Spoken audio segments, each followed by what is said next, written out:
Ladies and gentlemen of the jury, before learned counsel proceeds to call witnesses, I would like to make a number of observations to you. The accused, Stephen Benson, has been charged with causing grievous bodily harm to William Parker. Having heard prosecuting counsel's opening address, it will be obvious to you that the alleged offence was committed inside Fulchester Prison. It will be equally obvious to you that at the time of the alleged offence, William Parker was a prison officer, and the accused was, indeed still is, serving a prison sentence for a previous offence. You will not allow these facts to colour your judgment. The accused is entitled to that same quality of justice which is everyone's right in this country. He is innocent until he is proved guilty. The jury consists of members of the public whose names appear on the electoral register and who are eligible for jury service. I call Juliet Walsh.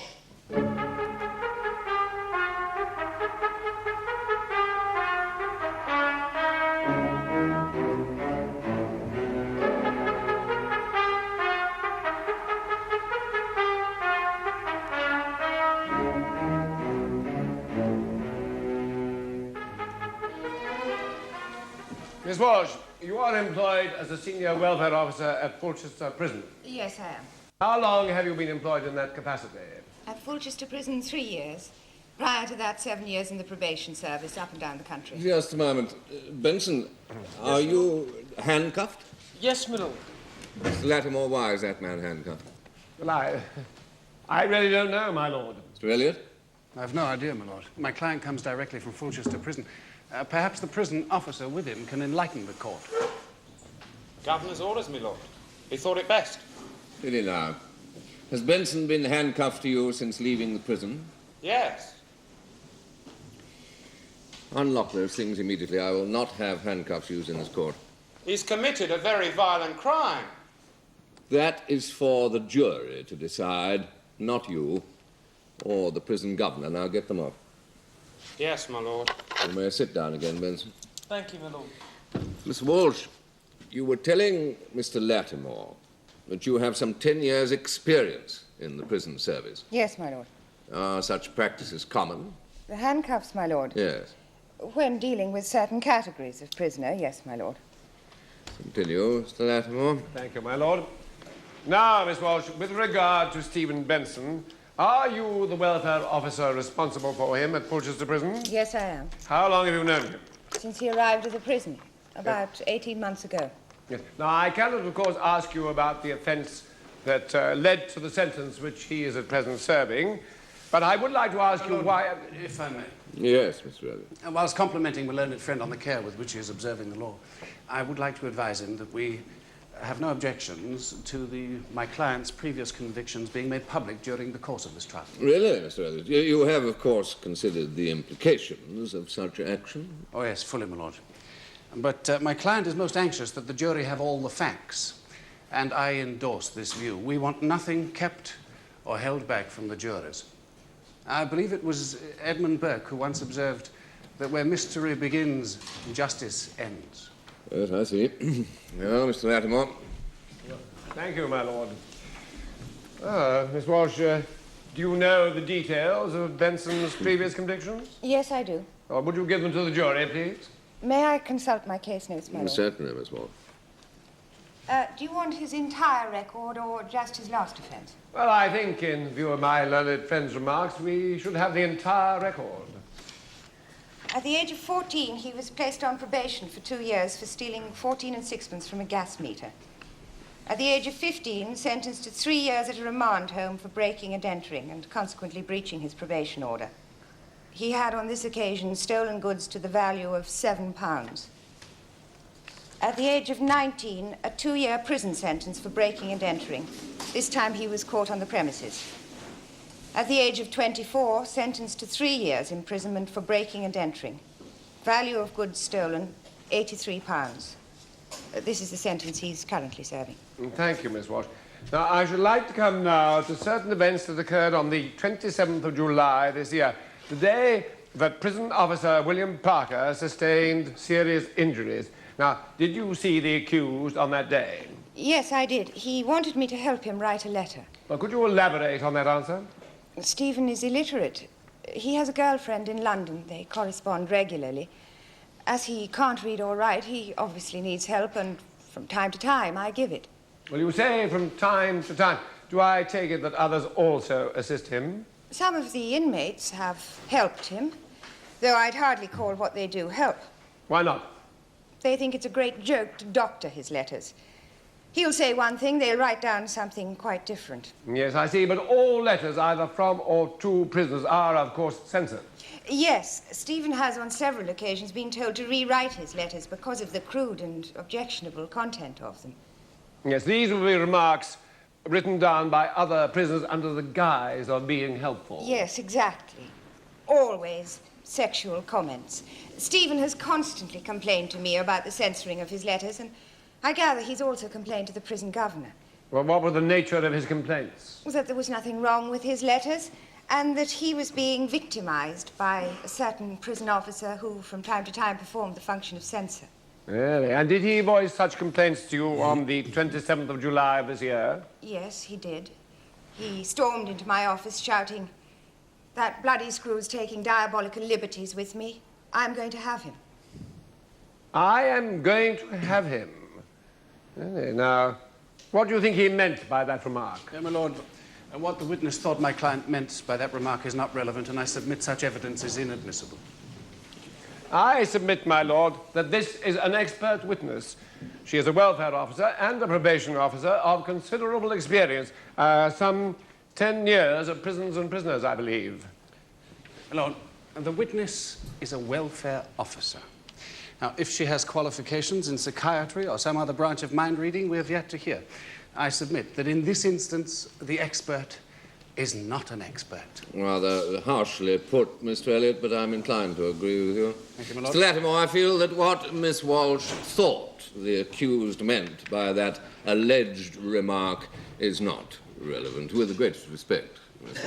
Pray continue, Mr. Latimer. Well, as you wish, my lord. Nevertheless, Miss Walsh, did you hear those words? I am going to have him. Yes, I did. Well, do get on with it, Mr. Latimer. Yes, my lord. Now, did you ascertain what these diabolical liberties were, Miss Walsh?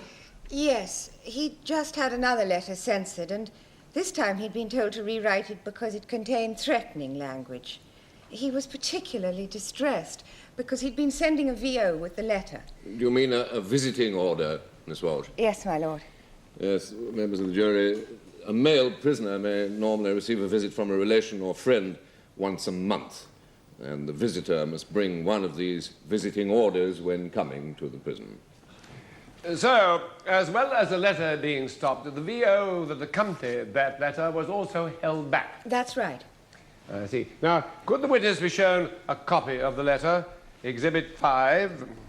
Copies, Mr. Latimer? Of course, my lord. Should you wish, members of the jury, you may have copies of this when you retire to consider your verdict. My lord, I will, if my learned friend is agreeable, merely ask Miss Walsh to read the third paragraph of this letter. You any objections to that, Mr. Elliot? No, none, my lord. She may read every dot and comma if my learned friend so wishes. Miss Walsh, is that the letter that Benson brought to you on the morning of the 27th of July? Yes, it is. Well, could you read the third paragraph out loud, please? And that nice Mr. Parker is really looking after me. Such a kind man and always smiling at me. I do hope nothing bad happens to him. You never know, some con might get a bit nasty and give him a seeing to. Wouldn't that be a terrible thing? Yes, thank you, Miss Walsh. Now, less than 30 minutes after you had read that threatening paragraph on the 27th of July, what happened? Alarm bells were ringing all over the prison. A full-scale riot was in progress. Prison officer Parker had been seriously injured. I contacted the assistant governor's office. Yes, now don't tell us what you were told, but as a consequence of what you were told, what did you do? I went straight to the hospital wing. I saw prison officer Parker there. He was being attended to by a number of the hospital staff. He was unconscious. Blood was pouring out of his head. And the staff told me... Yes, but you are not allowed to tell us what they told you. Now, How long did the riot in Fulchester Prison last? About 5 hours. During that time, nearly £250,000 worth of damage was done to the prison. Yes. Now, did you see the accused later that day? Yes, I did. I saw him in the prison governor's office shortly before he was returned to the solitary confinement block. Yes. Now, Miss Walsh, you stated earlier in your testimony that the accused thought he was being victimized by a particular prison officer who, from time to time, censored his letters. Now, did Benson name that particular officer? Yes, he did. It was prison officer William Parker. On the 27th of July, when the accused burst into your office declaring that he was going to have a bloody screw, did he name that particular bloody screw? He did. It was prison officer William Parker.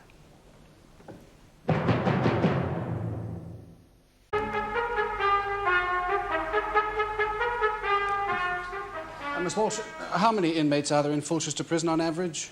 On average, just over 700 men. When was the prison built? I believe it was completed in 1840. And have there been any major alterations or improvements since that date? In what way? Well, let me put it this way. When it was built a few years after Queen Victoria began her reign, how many men was the prison designed to hold? A maximum of 350. Since that time, has the accommodation been added to? No, it hasn't. So today, in a prison built for a maximum of 350 men, we now have double that number. Yes. Now, the penologists in this country seem to be divided as to the main purpose of imprisonment. Some consider its essential function is punishment, and others consider a rehabilitation the prime concern. Now, which of these do you endorse? Rehabilitation must be the prime concern. That also happens to be the official view. You mean the Home Office view? Yes. Now, I understand that as part of this policy of rehabilitating the offender, there are evening classes within our prisons, further education where a prisoner can study a wide variety of subjects. That is correct. Now, will you please tell the court how many subjects are available in the evening classes in Fulchester Prison? Well, at the moment, none. That, of course, is due to the recent riot. Well, no. There weren't any for a while before the riot. Well, how long is a while, Miss Wolfe? 2 years. Now, what's the official reason for that? Shortage of facilities, shortage of instructors, government cutbacks in spending in the prison department. The conciseness of that answer makes me feel that you've given it many times before. I have. Tell me, Miss Walsh, the welfare department in Fulchester Prison, how many staff do you have? I'm in charge of the department. I have a staff of 4. But that's 5 of you to look after the welfare of 700 men? Yes. Would you say that was an adequate ratio? Hardly. Staff at prison with the same number of inmates has twice that number of welfare officers. So it would be fair to say, then, that you're under constant and excessive pressure, that you're overextended. Yes, we are. Now, is that why, during the 18 months that Stephen Benson has been incarcerated, neither you, nor any member of your staff, nor any member of the prison service has made any attempt whatsoever to rehabilitate him? My Lord, Oh, I no, must protest for this line of questioning. Miss Walsh is here to give specific evidence, not to defend herself or any other member of the staff at Fulchester Prison. My Lord, would you hear me on this? Certainly. In his opening statement to the jury, my learned friend dwelt at great length on the recent riot in Fulchester Prison.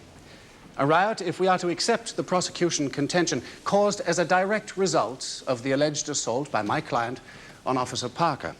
Now, is it not crucial to the issue to discover the facts that led up to this riot?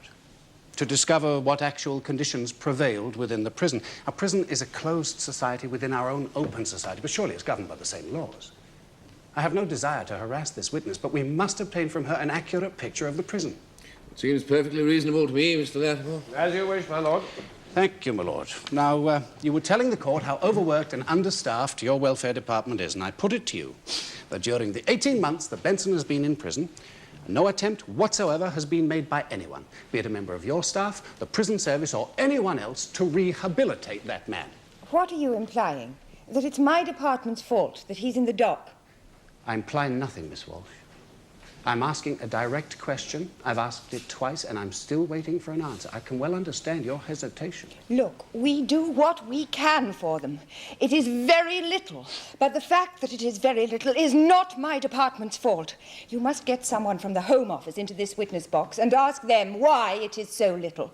You must get someone from the prison department into this witness box and ask them why they are obsessed with prison security.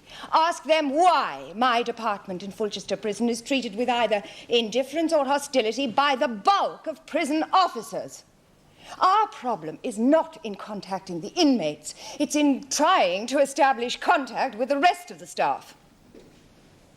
Well, this problem of the censorship of Benson's letters, did you take this up with the governor? Yes, indeed I did, on several occasions, with no success. Well, I suppose that's something. Miss Walsh, thank you. You've been most helpful. My lord? Yes, thank you, Mr. Latimer. Miss Walsh, you have testified how, on the day that prison officer William Parker was attacked, you saw the accused half an hour before the riot in Fulchester Prison. Yes, my lord. Now, as I understand it, the movement of prisoners is strictly controlled. Was he accompanied by an officer? Oh, no, my lord, by a red band. A red band. A red band, ladies and gentlemen, is another convict placed in a position of trust. And was the accused then returned to his workshop? Yes, my lord, workshop 3. Do you know where this riot broke out, where it began? Yes, it broke out in workshop 3. Yeah. Thank you, Miss Walsh. You may leave the witness box. Thank you. I call Dr. Graham Chapman. Yes. Acting on a request from the Home Office, I have in the past month carried out an examination both on prison officer William Parker and the accused Stephen Benson. Yes, well, if we may deal firstly with Mr. Parker, Doctor. May I refer to these, my lord? Certainly, Dr. Chapman. Yes, on July 27th, Mr. Parker was admitted to the intensive care unit of Fulchester General Hospital. He had sustained a blow to the back of the head, and there was heavy external bleeding. Further examination at the time by specialists, and subsequently by myself, confirmed that he suffered a subarachnoid hemorrhage. This was caused by a latent condition known as berry aneurysm. Now, the external injury is well on the way to being healed, but the subarachnoid hemorrhage has left Mr. Parker partially paralyzed and with very severe mental defects. Yes, well, now, if we might break that down into lay terms, Doctor, I would be most grateful. Certainly, yes. Well, prior to his injury, Mr. Parker had a condition where certain blood vessels in his brain were under pressure and likely to burst spontaneously at any time. This condition, which would have been unknown to him, is termed berry aneurysm. Now, all the medical evidence suggests that in this particular case, a blow to the head precipitated the bursting of an artery. Now, the chances of a total recovery are virtually nil. And Mr. Parker is now reduced virtually to a living vegetable. Yes. Yes, I see. Now, turning to the accused, will you tell my lord and the jury your conclusions after your examination of him? My lord, Dr. Chapman's full report is already entered as an agreed exhibit, number 7, I believe. Thank you, Mr. Latimer. Mental tests which I carried out on the accused Stephen Benson, involving educational training, show him to be just above the level of a feeble-minded person. He is illiterate, but tests which don't involve the use of literacy give him a mental age of about 13 years. However, in my opinion, I think his present low intelligence is an educational defect rather than any innate defect. Verbally, in many areas, he's very bright. Yes, but under the definitions of the Mental Health Act, he is fit to stand trial. Oh, yes, certainly. Yes. Thank you, Dr. Chapman, very much. Doctor, initially I'd like to ask you about Mr. Parker. Now, did you say that prior to July the 27th he was suffering from a condition known as berry aneurysm? Yes. A condition where certain blood vessels in his brain were likely to burst spontaneously at any time? Yes, that's right. Or can you be absolutely sure that his present condition, I believe my learned friend referred to it as that of a living vegetable, can you be sure that this was caused by a blow to his head on July the 27th? Well, in a case like this, it's very difficult to be absolutely certain. But all the medical evidence suggests that, in this case, his present condition was triggered off by that blow to the head. Would this blow have to be a severe one? Oh, no, certainly not. A slight knock or a bang, or, as I've already indicated, his existing condition was such that it could have happened on its own automatically. But I don't believe in this particular case that it did. You see, if you imagine that particular artery was rather like the inner tube of a bicycle wheel, but an inner tube with a defect, weakened, ready to burst at any moment. I believe that the blow he received punctured the tube. Mm-hmm. Doctor, the bursting of these blood vessels, now, could it be that they occurred spontaneously without any blow to the head, and that the external injury was caused when Officer Parker collapsed to the floor, hitting the back of his head afterwards? Yes, certainly, that could have been the sequence of events. Oh, so then we could be dealing with an accident, an act of God, as it were. Yes, but as I understood it, there was clear evidence that he'd been hit on the back of the head with a hammer. Evidence? What evidence? No hammer has been entered as an exhibit. Have you examined this hammer? Has it been to forensics? Workshop 3, where the alleged attack took place, was virtually destroyed in the riot that followed the attack. There was a very big fire. Any evidence that might have existed was destroyed in the fire. Might have existed. Thank you, Doctor. You've been most helpful. My lord, do I take it that my learned friend does not wish to cross-examine the doctor regarding the medical report on his client? It would appear not, Mr. Latimer. Oh, well, thank you very much, Dr. Chapman. Dr. Chapman, you're free to go. Thank you, my lord.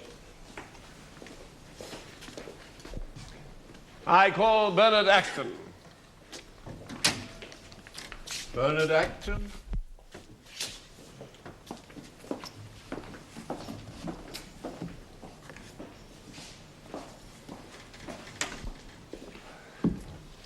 I'm a Catholic. Please take the Dewey Biden and read aloud the words from the card. I swear by Almighty God that the evidence I give shall be the truth, the whole truth, nothing but the truth. You are Bernard Axton? I am, sir. What is your occupation, Mr. Axton? I'm a prison officer at Fulchester Establishment, sir. Establishment? Yes, sir. My lord, I understand that the officers commonly refer to prisons as establishments. Do they indeed? Can't think why. How long have you been in the prison service? Just over 15 years, sir. And how long have you been at Fulchester Prison? I've been with that particular establishment just on 10 years, sir. Yes. Now, were you on duty on the 27th of July, the day of the riot? I was, sir. Now, I'd like you to tell my lord and the jury, in your own words, what happened at 11:34 a.m.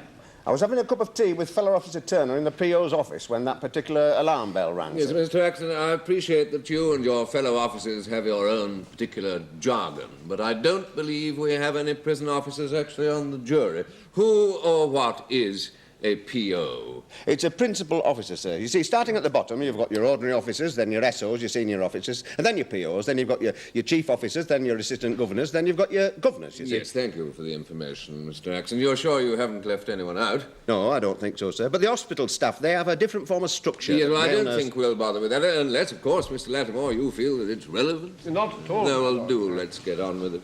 Yes, very well. Yes. Now, Mr. Axton, you were having tea with Officer Turner when the first alarm bell went. That's what I said, sir. The PO sent Turner and me round there while he phoned for some more men to join us. Yes. Now, how long did it take you to get there? Only a few minutes, sir. We ran all the way to the workshop. Yes, and what was the scene that confronted you? Well, the men were by the benches, some working, some just sitting there, all except one, all except that little bastard there. He was kneeling beside my friend, Bill Parker. Bill was on the floor unconscious, out cold. There was blood all over the place. And that little runt was kneeling beside him with a hammer in his hands. Join us tomorrow when the case of the Queen against Benson will be resumed in the Crown Court.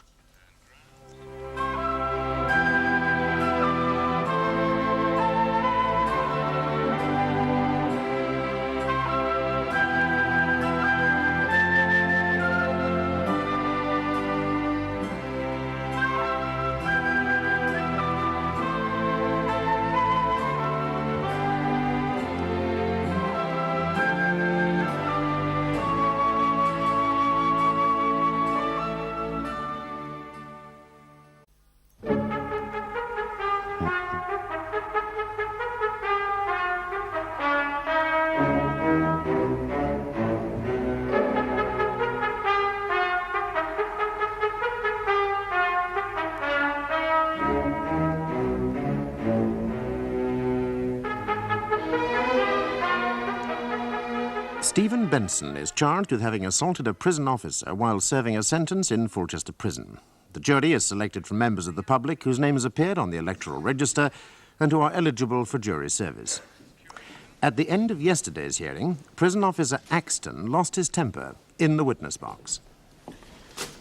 Mr. Axton, I would remind you that you're still under oath, and I must ask you today to moderate your language. Yes, my lord.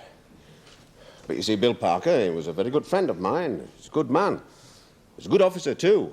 And now, look at him. He's no use to anybody. He just sits there in a hospital bed, staring into space. And all because of that. Look at him grinning. He's grinning. All because of that little runt there. Mr. Axton, I'm sure you wish to see justice done in this case. You bet I do, sir. Well, justice will be best served if you give your evidence calmly, without abusing Benson. I will have no histrionics in this court. Do I make myself clear? Yes, my lord. Thank you, Mr. Latimer. Thank you, my lord. Now, Mr. Axton, you were telling us at the end of yesterday's hearing that when you and Officer Turner ran into Workshop 3, the accused was kneeling beside the unconscious body of William Parker. That's right, sir. With a hammer in his hands. There was blood everywhere. What did you do?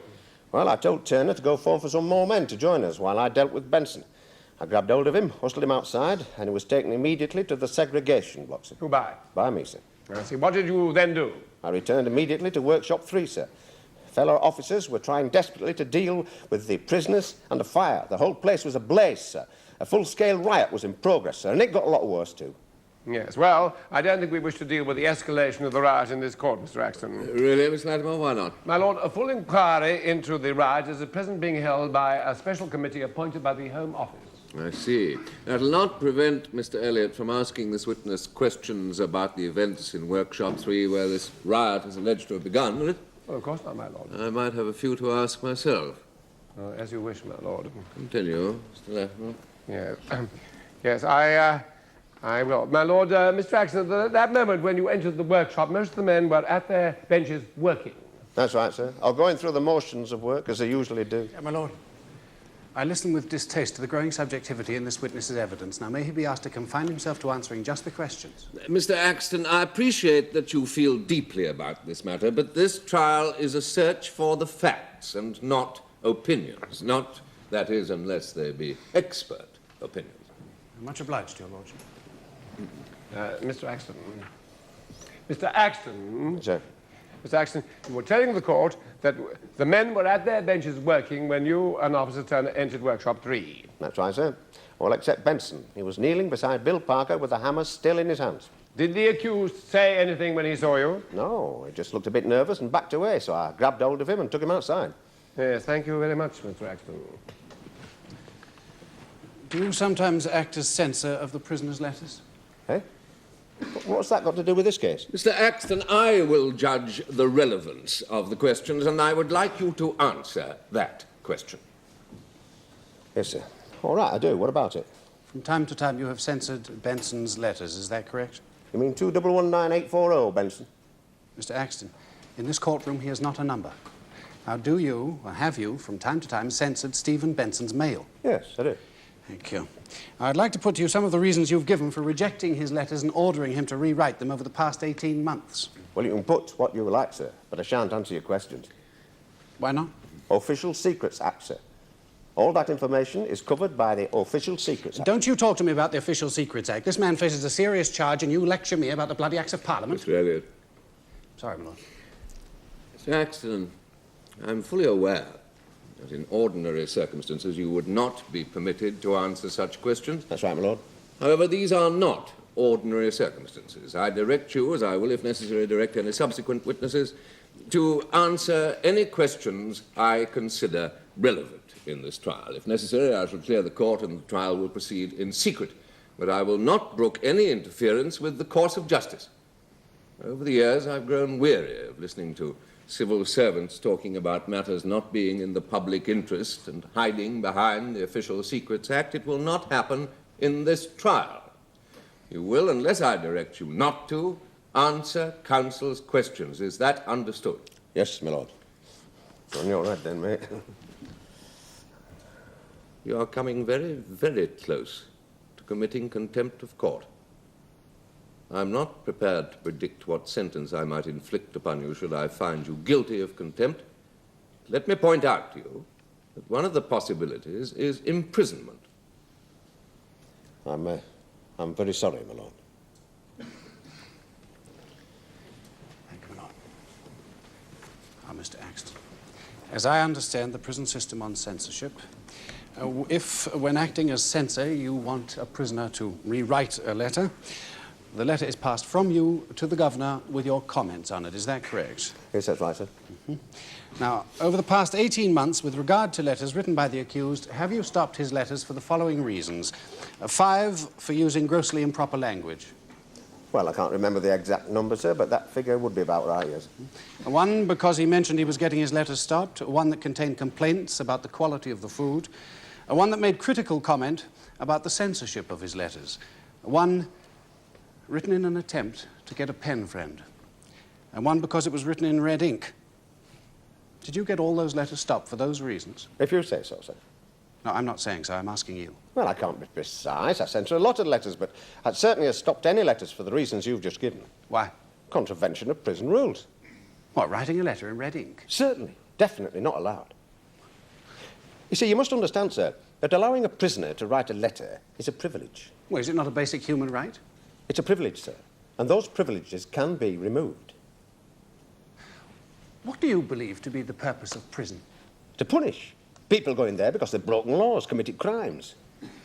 What about rehabilitation, making them better people? Oh, in most cases, it's a complete waste of time. Complete waste of time.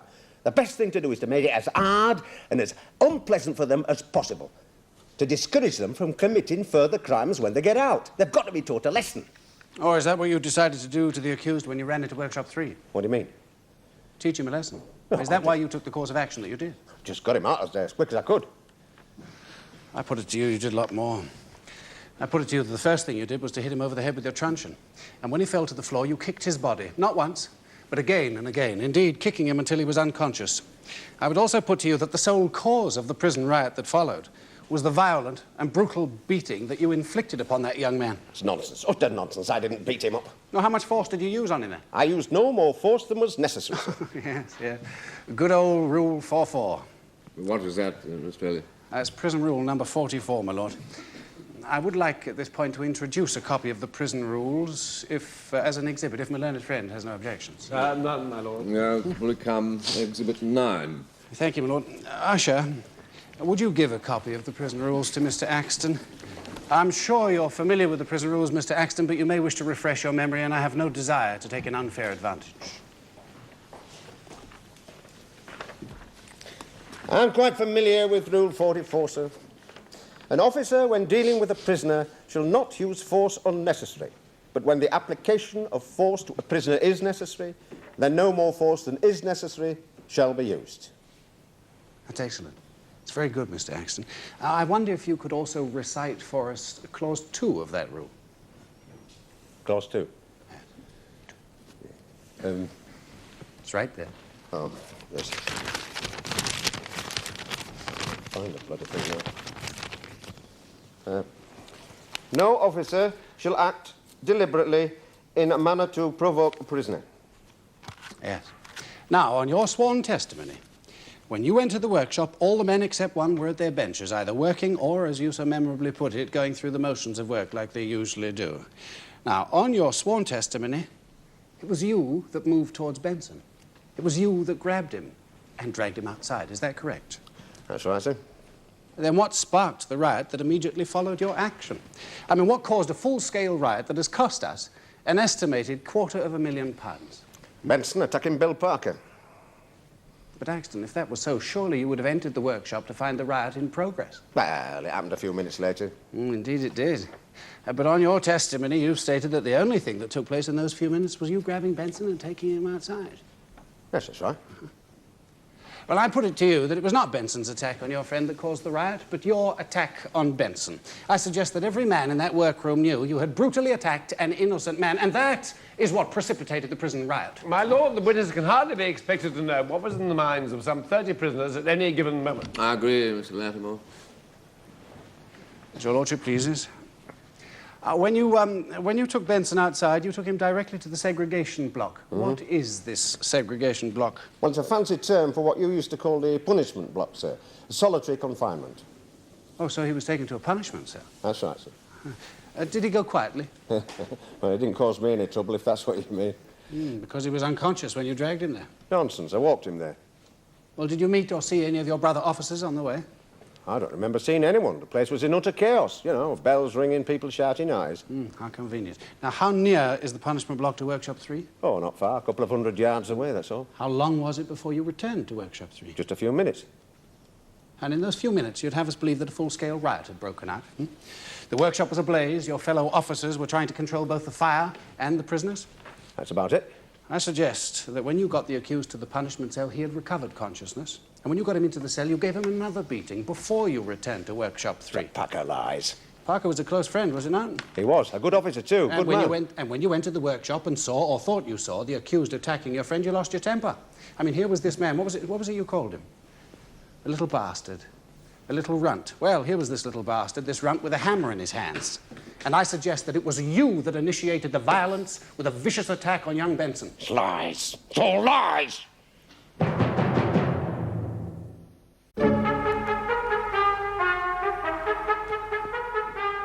So, Mr. Turner, you followed your colleague Axton into Workshop 3. Yes, I did. Everything appeared to be normal, except that Officer Parker was lying on the floor unconscious. There was blood pouring from his head, and kneeling beside him was the prisoner Benson. Yes, now, can you recall where Benson was kneeling in relation to Parker's body, that is? By the officer's head. I see, by the officer's head. Yes, that's right. And what, if anything, was in Benson's hand? One of the hammers that they use in that particular workshop. I see. Now, would you tell us in your own words what happened next?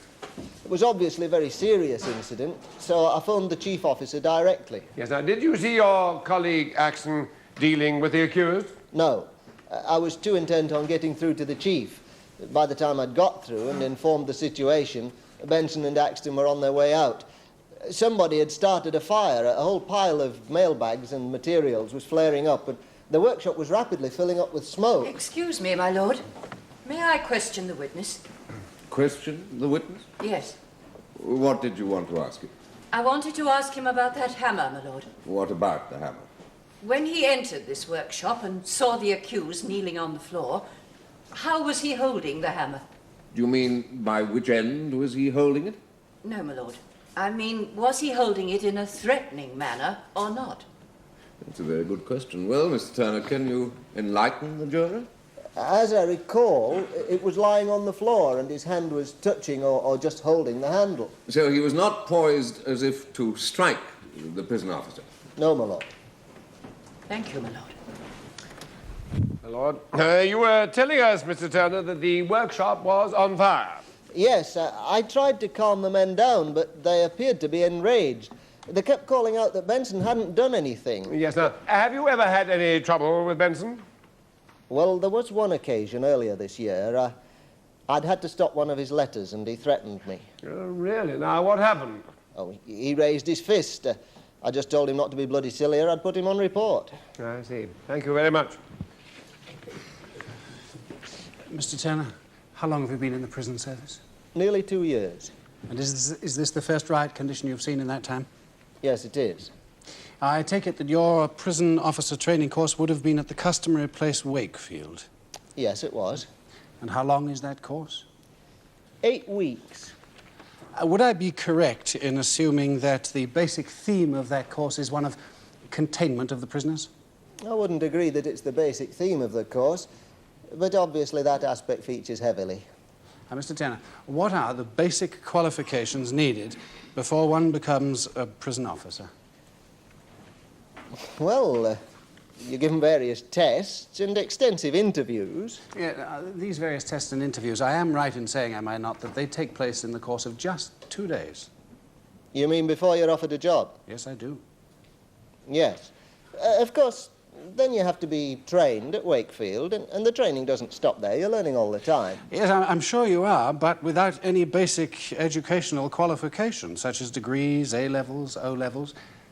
I mean, a man can find himself in some measure of control over prisoners within just 4 months of joining the prison service.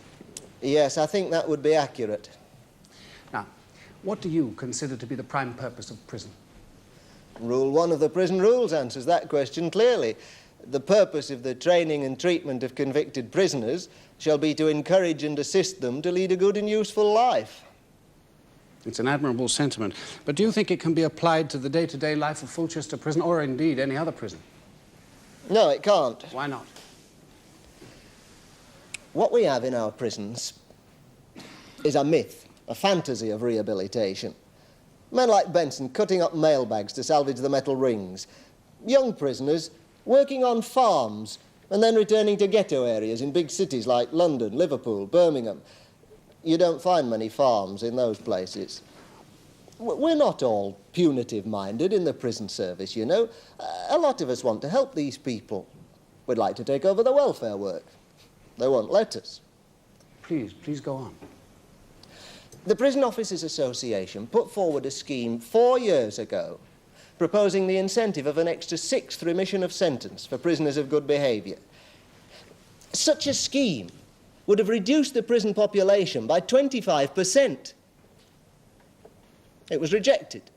Consequently, today, right now, there are over 42,000 people serving prison sentences. Over 1,100 of them are serving life, and of those, more than 120 have done 10 years or more. The courts keep handing out longer and longer sentences. Many of our prisons are bursting at the seams. The really violent, dangerous criminals, instead of being contained in one large maximum security prison, are scattered all over the country. Consequently, the rotten apples contaminate the others. Oh, what's the government doing about this? In April this year, the government decreed that the prison service, which is 20% understaffed, should save £2 million on overtime hours. Now, Fulchester, like every other prison, runs on overtime. Hull Prison suffered a cutback of 800 man-hours per week. Now, those cuts at Hull, as at every other prison in the country, meant less time out of the cells for the men. Less visits, less association with other prisoners, less evening classes. This September, there was a riot at Hull Prison. The estimated damage in that one riot is precisely the amount the government is trying to save per annum in prison service costs. £2 million.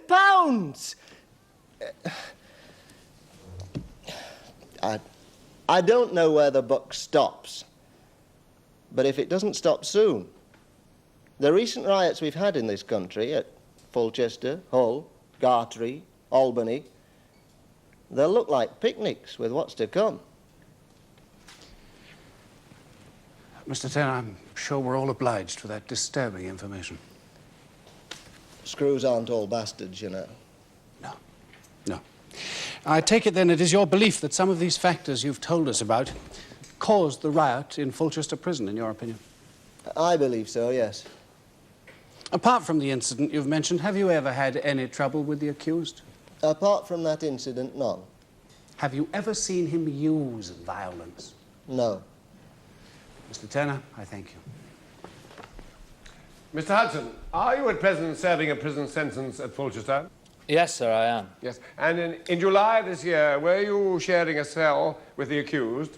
Yes, sir, with Benson. Yes. Now, during that period, was any mention made by Benson regarding Officer Parker? Oh, yes, sir. Benson had a real bee in his bonnet about Officer Parker. He felt that Parker was picking on him. Kept saying to me that he was going to get Parker and give him a good hiding. I, tried to tell him that he would only get into trouble, but he wouldn't listen. Kept saying he was going to have Parker. The night before the riot, Benson really did his nut. When we were banged up for the night, he told me that Parker had stopped another one of his letters, and that this one had a VO in it for his girlfriend. He was really mad. See, his girl was the only one who ever visited him, and she had to come all the way from London. Anyway, he said that he was going to, sort it all out the next day, and if he didn't get any satisfaction, he was going to do Parker. And I asked him, I said, how are you going to do him? And he said, with a bleeding hammer. Yeah, really? Now, are you absolutely certain, beyond any doubt whatsoever, that those are the words that Benson used the night before Officer Parker was attacked? Yes, sir. I'm quite certain he said that. He said a lot more besides. Did he now? Well, you are under oath. Would you please tell my lord and the jury what else your cellmate Benson said? Well, you know, I tried to calm him down. I told him that he was only making trouble for himself and that if he didn't watch out, they'd have him in front of the governor and stick him in the chokey. In the chokey? Oh, that's the segregation block, my lord. They call it the chokey. Do they indeed? Carry on, Mr. Latimer. My lord. Now, what was his response? I mean, when you warned him? Well, he said he didn't care. Said he was sick and tired of Parker getting at him and that he was going to teach Parker a lesson. Yeah. Now, was there any further conversation? Oh, yes, a lot. I don't remember all of it. I can remember saying, you know, that Parker was a big man and that he might give Benson a seeing to. And Benson said, not after I've hit him on the head with a hammer, he won't. I'll crack his head like an egg. No! Somebody stop me! Get in the back of the line! Ah! Stop that! Leave that man alone. Benson, I must warn you against such outbursts in this court. I will not tolerate them.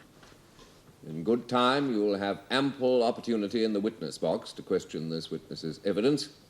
Until then, you will remain silent. Is that clear? Sorry, my lord, I lost my head. Will that prison officer please stand? What is your name? Officer Layton, my lord. Was it necessary to use that degree of violence on the accused? But, my lord, I told you at the beginning of the case he's a violent man. That's why I had him handcuffed. I will not tolerate any violence in this court from any source. But, my lord, I'm responsible for his safekeeping. Then keep him safe, but unharmed. Yes, my lord. I propose to adjourn for the day. Usher, will you please see that Benson receives first aid from the court staff immediately? All stand.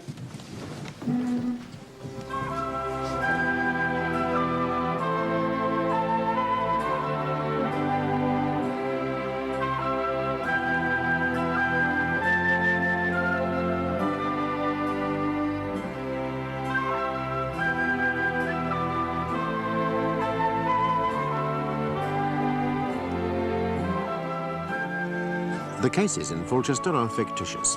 Tomorrow you can join us again when the Queen against Benson will be concluded in the Crown Court.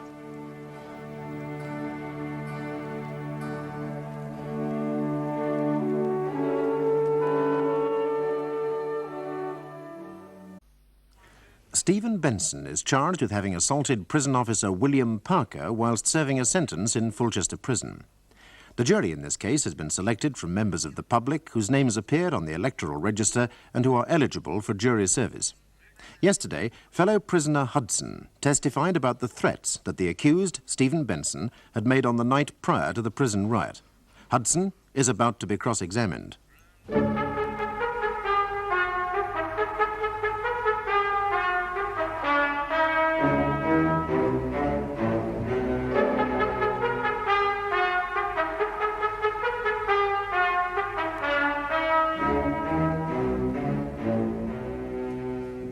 Hudson, I understand that you're serving a 7-year prison sentence. Is that correct? Yes, sir, that's right. And what offence were you found guilty of? It was a sexual offence. Would you please direct your answer to the jury, please? It was a sexual offence involving a young woman. Hudson, it was hardly a young woman. I have no wish to embarrass you about that offence. It is not my intention to retry your case in this court, but it is essential that I ask you certain questions. Now, it was a sexual offence involving a 9-year-old child, was it not? Yes, it was. Now, in cases like yours, I understand the practice is for prison authorities to segregate such offenders. Is that correct? Yes, that's right. And why do they do that? To stop us getting beaten up by the other prisoners. To protect us from the more virtuous criminals, you know, murderers, people who shoot bank guards and the like. Yes, but on the night prior to this alleged assault on Officer Parker, you were sharing a cell with Benson. Now, he's not a sex offender. Why were you in that cell with him? Well, they didn't have enough room in the wing where they keep cases like mine. They put me in with Benson. It was about a month before the riot. He was considered harmless. Harmless, hmm? And was he harmless? How do you mean? Well, did he ever beat you up or threaten you with violence? No, but I could tell he wasn't happy about sharing with me. Could you? Now, this conversation that you allege you had with Benson in which he threatened to crack Parker's head with a hammer, do you have any witnesses to this? Yes. They'd put another prisoner in our cell just a few days before the riot. He was there. Well, then doubtless he will be able to confirm your evidence. Well, I don't know about that. One Mr. Anthony Mills, I believe. Well, we shall hear from him shortly. Now, Mr. Hudson, you are eligible for parole, are you not? Yes. And with some luck, you could be a free man shortly after this trial. Yes. Did someone do a deal with you? Did someone say something like, look, you're sweating on your parole. Now, if you choose to be cooperative about this assault on Parker, it could make your parole chances a lot easier. Now, was something like that said to you? I went to see the governor voluntarily. Nobody told me to go. I call Arthur John Humphreys. And I've been prison governor at Fulchester for 4 years now. Yes, now, Mr. Humphreys, the suggestion has been made during this trial that a deal was done with the witness Hudson, that it was intimated to him that if he gave damaging testimony against the accused, he, Hudson, might get his parole. Now, as I understand the parole system, the only member of a prison staff who can effect a parole is the governor himself. That's right, yeah. Right. Now, did you do a deal with Hudson? I've never done a deal with a prisoner for a slice of bread, let alone an issue as grave as this. Exactly. Thank you, Mr. Humphreys. Now, prior to the alleged assault on Officer Parker, had the accused, to your knowledge, committed any acts of violence? Not in my prison, no, but during his previous sentences, there are 2 incidents recorded where he threatened prison officers. Yeah, thank you, Mr. Humphreys. Mr. Humphreys, you have some 10 years' experience of the prison service. Yes, I do. At a number of prisons. Yes. My Lord, anticipating that there may be objections from a learned friend, I would like to advise him that I intend to question this witness not merely about the conditions within Fulchester Prison, but conditions throughout the prison service. It is my desire that the jury should be able to set the specific against the general. I see. Do you have any objections to that line of questioning, Mr. Latimer? Oh, not at all, my lord. I would like to think that in this trial, both counsels, having conducted themselves with complete fairness, of course, it is not Fulchester Prison in particular, nor indeed the prison service in general that is on trial, but I have no objections if my learned friend wishes to wander abroad. I'm much obliged. Mr. Humphreys, I understand that Fulchester Prison was built in 1840. Mm-hmm. Must be the oldest still in use in the country. Oh, good Lord, no. Dartmoor was built to house prisoners from the Napoleonic Wars, and they're still using it. Durham was built in the early 1800s. Parkhurst, 1830. Winston Green and Lewis were both completed in 1853. And there are over 30 prisons still in use today that were built before the First World War. Are they all as overfull as yours? Well, it varies. Some of them are. Winston Green, for example. The normal accommodation there should be for a maximum of 596. Now, you'll find over 800 there at this minute. I understand that the prison population is at its highest ever figure. Presumably, then, all of our prisons are overfull. No. Some, like Grendon Underwood, for example, are half empty. Others have been closed during the past few years. I can think of 6 that have been closed during the past 2 years. But why close some and keep others half empty when prisons like yours are bursting at the seams? Oh, I gather the experts have some difficulty predicting prison population trends. And by experts, you mean civil servants at the Home Office? Yes. Some of them. Yes. Now, is it not a fact that because they have in the past few years experienced such difficulties, some £2.5 million of public money was wasted because prison building projects put in hand were subsequently scrapped? Yes, that's right. Now, what does it cost to keep an inmate in custody? £78 per week. That's 78 per person per week. Mr. Humphreys, the accused is illiterate. Now, in that respect, is he unique as far as Fulchester Prison is concerned? I wish he was. No, my staff estimate that 1 in 5 of the inmates needs remedial training. But that's approximately 140 men in your prison alone who are illiterate. Yes. Well, now, evidence has been given that there have been no evening classes in your prison for the past 2 years. What's the reason for that? Not enough facilities, not enough money, not enough staff. Now, I'd be happy to organise evening classes if you could persuade the government to spend the money.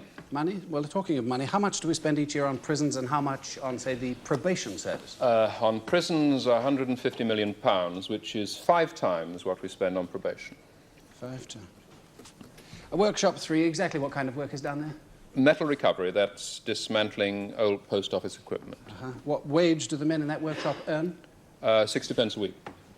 How many hours per week do they work? 26, which is the national average in prisons. The target is 40 hours per week, but there's not, I believe, a single prison in the country where this target is achieved. Now, the main reason for this disparity is shortage of prison officer staff.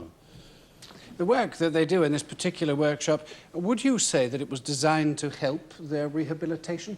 No. The main priority is to give them something to do. Anything. Well, tell us, what is the main form of work within our prisons? Domestic service. Cleaning. Cleaning? But, Mr. Humphreys, I am right, am I not, that the prison rules state quite clearly that the purpose of the training and treatment of convicted prisoners shall be to encourage and assist them to lead a good and a useful life. Rule 1, yeah. Yes. Well, tell me, is there any machinery for consultation between the prison department and the TUC and the CBI to seek more, well, better areas of work for these people? Yes, there is, but I'm afraid I can't give you details of those meetings. Why not? Well, the meetings are held in secret and the minutes are never published. I can't think why there's all this secrecy. I gather it's considered to be a sensitive area, my lord. Yeah. Yes. So there's a riot-torn prison.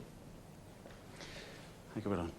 Mr. Humphreys, apart from the censorship problem, what kind of prisoner was the accused? He's never been on report in my prison. He's never been on report. Thank you, Mr. Humphreys. My lord, that is the case for the prosecution. I call the accused, Stephen Benson. Stephen Benson, did you, on July the 27th, attack Officer Parker? No, sir, I don't go around whacking screws. I beg your pardon, Benson. My lord, I'm afraid we're going to experience some difficulty during my client's testimony. His language is heavily sprinkled with prison slang and London colloquialism. I see. Well, Mr. Elliot, perhaps between us we can make sure that the jury have some idea of what the accused is talking about. I do hope so. I believe that he just remarked that he does not go around hitting prison officers. I'm obliged. Benson, earlier in this trial, excuse me, your criminal record was read out. Now, all of the crimes of which you have been found guilty throughout your young life appear to be non-violent ones. Is that correct? Yes, right. I just do a bit of screwing now and again. You mean you've been a prison officer? No, me lad. Screwing, breaking and entering, that sort of thing. Thank you. Come on. Now, you heard Governor Humphreys testify that apart from this business of your letters, you've not caused him any trouble. Now, have you caused any trouble during any of your previous prison terms? No, sir, I always do me bird quietly. You have never been violent in prison? Yes, what I said. For this lot, I've never been in the chokey. Now, you've heard allegations made by your former cellmate, one Mr. Hudson. What do you have to say about them? That little nonce is no mate of mine. That's what he said. He should be done for perjury. I believe the word nonce, my lord, is what the inmates refer to as sexual offenders. Thank you, Mr. Elliot. Now, Stephen, this present sentence that you're serving, now, apart from your girlfriend, is there anyone else that you see on visits or that you write to? No, sir. That's why I get so aggravated when they do a number of me letters. I thought about shoving out a stiff. I changed my mind. I didn't want to get into trouble. Benson, what is a stiff? A bent letter. One that's been smuggled out the nicks. Ah, thank you. Now, would you please tell the court in your own words what happened when you returned from the welfare office to Workshop 3 on July the 27th? Well, I didn't get any satisfaction out of the welfare. That's why I told her I was going to have him. No. Parker, that is. What do you mean you were going to have him? I was going to the AG, make a complaint about him. The AG being the assistant governor? Of course. Well, the Red Band took me back to the workshop, and Parker come in so the other screw could go to tea. So I had a go at Parker. What do you mean you had a go at him? I told him what I thought of him. They'd been taking liberties with me. Yes, go on. Well, he said, go back and get on with your work, you ignorant bastard. So I did. I stopped for a chat with a mate on the way, wanted to know how I got on at the welfare. I was telling him when I heard Parker cry out. I turned round and he was lying there on the floor. On the floor? Did you see anyone hit him? No, sir. I ran over to see what was the matter. He was hurt bad. Some of the other cons said I should sit down, leave him alone, but I couldn't leave him like that. There was blood everywhere. So I ran and pressed the alarm bell, and then I went back to see what I could... Just 1 minute. Are you saying that it was you that rang the alarm bell? Of course. He was bleeding to death. I ran and pressed the bell, then I went back to see what I could do for him. I was kneeling beside him when those two came storming in.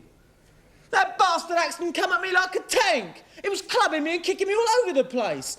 Some of the others started to give out with shouts, and then everything went black.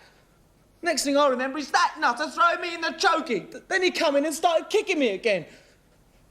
He kicked the shit out of me.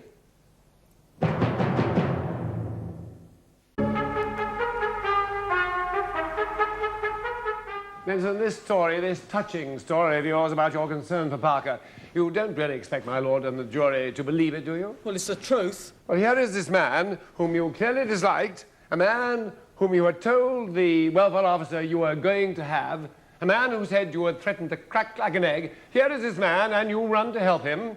It's an absurd story. You're twisting my words. I never said I was going to crack his head. Your cellmate, Hudson, has sworn that you threatened to. Yeah, the little nonce is lying. And that is exactly what happened, is it not? He did get his head cracked like an egg, didn't he? Not by me, he didn't. Come now. You were caught by these two officers with the hammer in your hand. I was lying on the floor. It probably dropped off the workbench for all I know. Oh, really? Just as Officer Parker, if we are to believe your defence, just as he fell on the floor. Look, all I know is I didn't hit him. I don't go round hitting people. It's not my scene. Officer Turner has testified that you threatened him. The prison governor has testified that, while serving prison sentences, you did on 2 separate occasions threaten officers.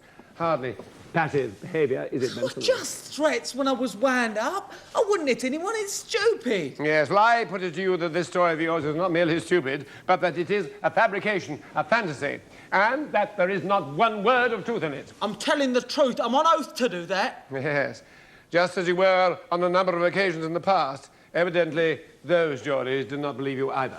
My lord, I must object. Mr. Lattimore, that was an unwarranted personal attack. It's all right, Governor. I can give him his answer. Can you now? I should like to hear it. Every time I've been done before, I've pleaded guilty, so it hasn't been a case for juries.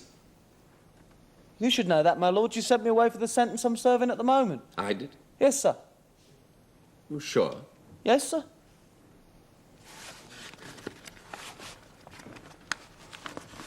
Colchester Crown Court, August the 14th, 1974. I did indeed. Now, why didn't you mention this earlier? You could have had a different trial judge.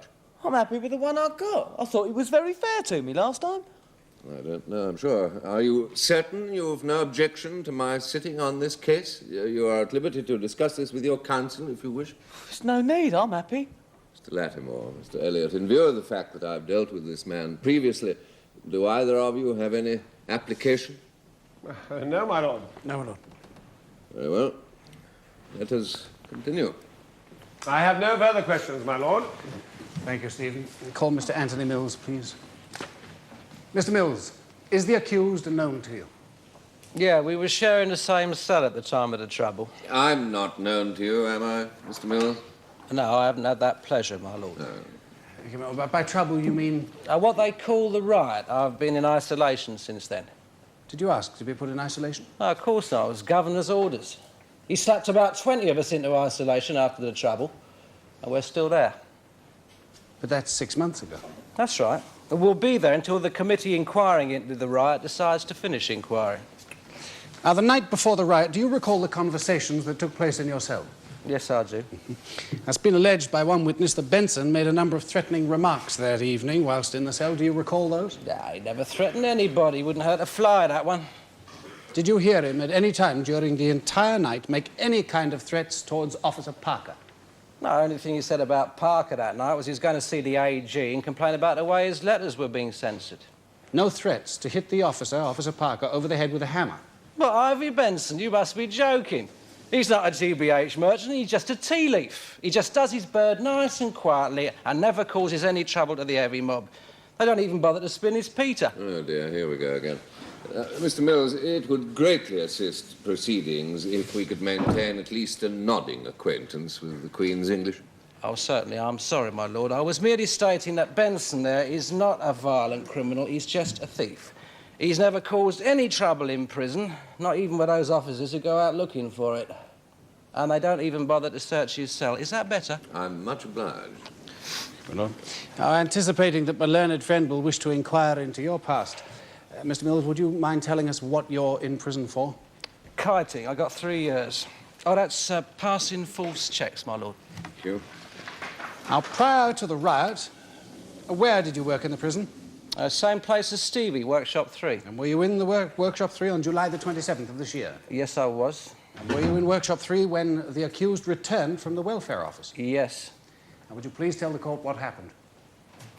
Well, he came back and he had a bit of a row with Parker about his letters being stopped. And Parker told him to shut up and get back to work. So I called Stevie over to ask him how he got on with the welfare. Well, we were having a bit of a bunny when suddenly Parker lets out a yell. I thought at first he was rucking Stevie for talking. And then Stevie runs over to where Parker had collapsed on the floor and he presses the alarm bell. And that animal Axton comes roaring in and starts kicking Stevie all over the place and belting him with his truncheon. Then he drags Stevie outside.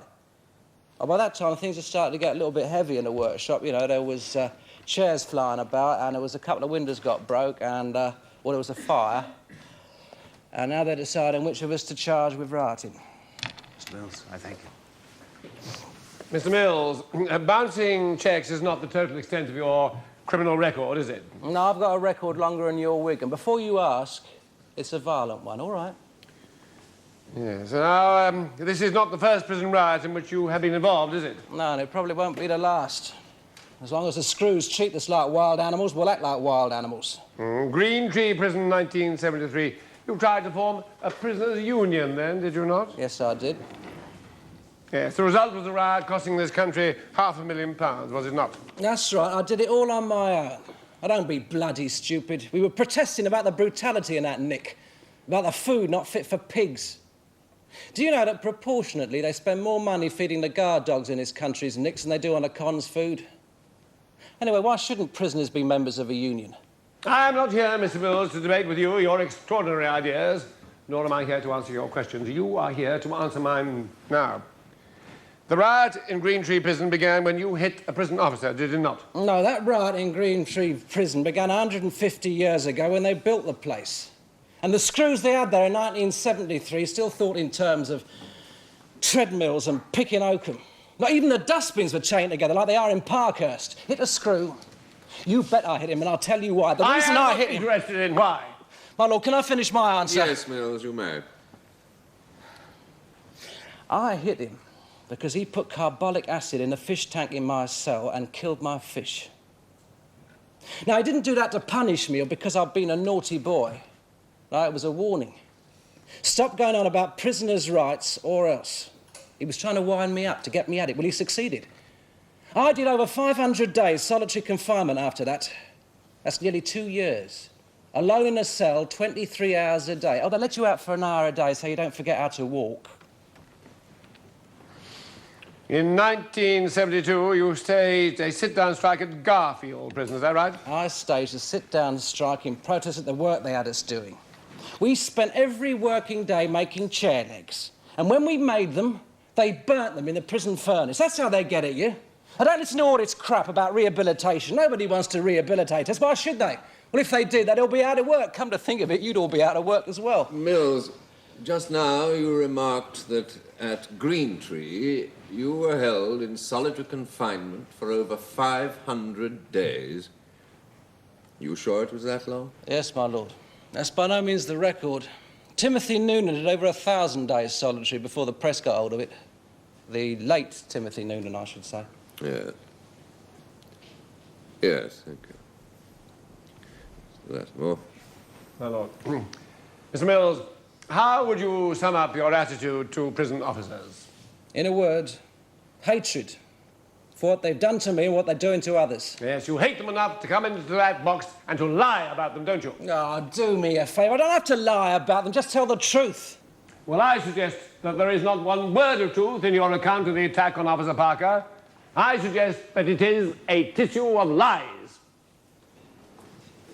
Ladies and gentlemen of the jury, I am here to guide you in matters of fact. Of truth, you are the sole judges. Now, did the accused, Stephen Benson, make a brutal attack on a prison officer, resulting, as we've heard, in that officer becoming little more than a living vegetable? This case has a number of unusual features, not least of which is the amount of tainted evidence. By that, I mean evidence which has come from dubious quarters.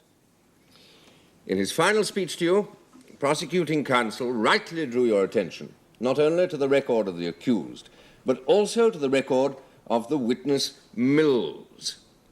You will consider what he said. You will also consider defense counsel's remarks concerning the witness Hudson. I would like you now to retire, elect a foreman, and consider your verdict. All stand.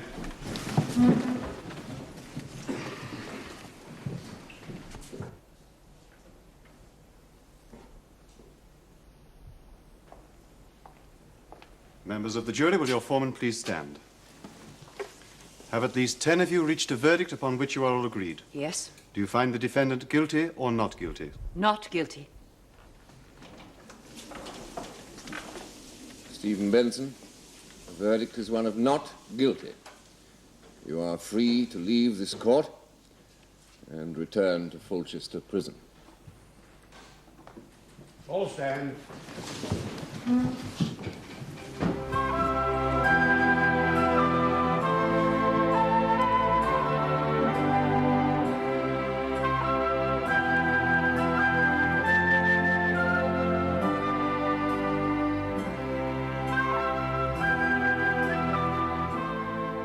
The cases in Fulchester are fictitious, and our cameras return to bring you another leading case in the Crown Court.